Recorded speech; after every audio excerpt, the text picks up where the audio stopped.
Welcome all to yet another video Dr. R.S. and you on the science of cosmetics and personal care products.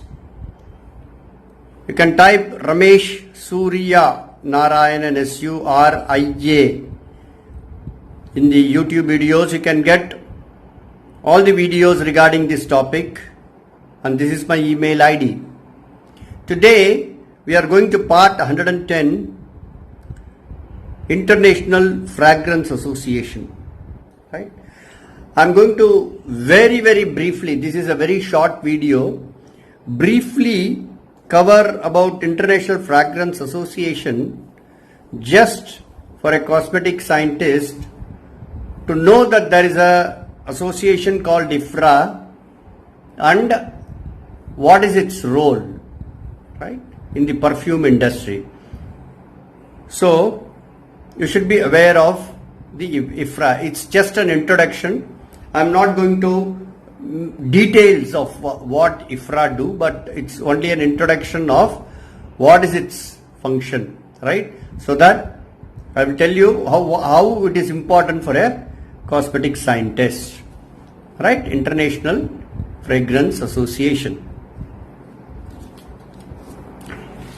It's called IFRA, International Fragrance Association, IFRA.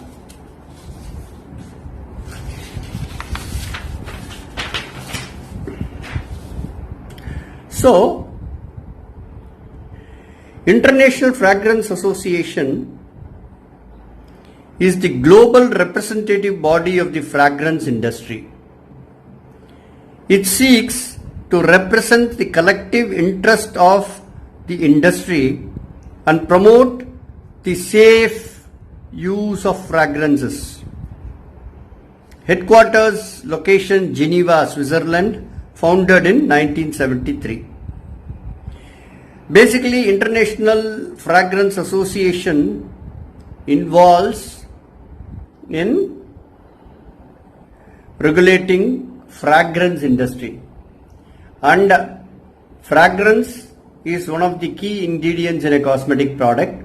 So the existence of International Fragrance Association, IFRA, should be known to all the cosmetic scientists. Right. Now,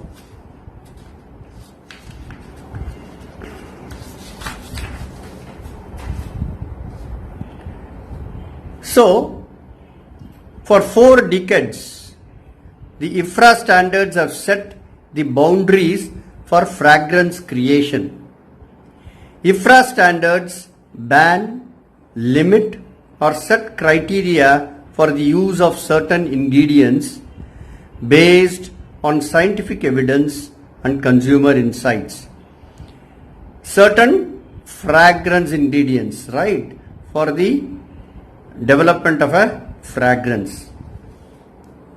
The IFRA certificate is a document established by the fragrance manufacturer.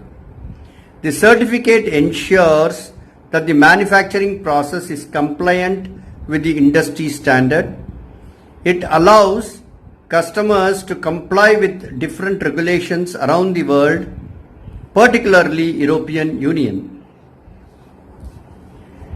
The latest amendment, the International Fragrance Association, IFRA, has announced the notification of 49th Amendment. It's 49th Amendment, which considers new methodologies in quantitative risk assessment and aggregate exposure, leading to a recategorization of product classes.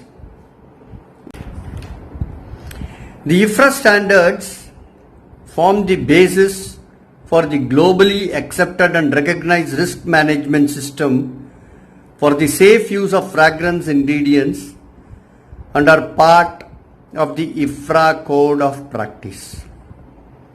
Right? So, IFRA develops standards for fragrance ingredients. Right? So, who set up or frame the IFRA standards, right? Setting process principally involves IFRA. The Research Institute of Fragrance Materials, it's RIFM, it is called RIFM, and the Independent Expert Panel on Fragrance Safety. So these are the three wings, IFRA, take the lead, then Research Institute of Fragrance Materials, 2 RIFM, and the Independent Expert Panel on Fragrance Safety. These three organizations form a wing. IFRA take the lead. So the IFRA standards are framed, right? So now I'm not going into the depth of the complete IFRA guidelines and about RIFM or Independent Expert Panel on the Fragrance Safety. No. If you want to go into much more detail, it's there in the Google, you can see that. But what I want to do in this presentation is for a cosmetic scientist to understand the IFRA, the presence of IFRA. And this is important because the fragrance forms a very key ingredient in a cosmetic product. Right, now what is it, how we can associate IFRA to cosmetic products? Okay, ensure the fragrance adheres to the IFRA guidelines. The safety report of fragrance, see, you should know that the IFRA is existing, and when you deal with a perfume supplier and a perfume, you have to get the IFRA certificate. Just an IFRA certificate of the product is not enough, because the IFRA certificate itself depends on various aspects. For example, it depends upon the dosage of the fragrance in the product, application of the product, like whether it is for hair care, skin care, underarm, lips, etc. So for lip care, it might be much more stringent than a skin care, because the ingestion and in lip care. So now, so when you get the IFRA certificate on the safety of the fragrance, first of all the ingredients are safe, that is okay.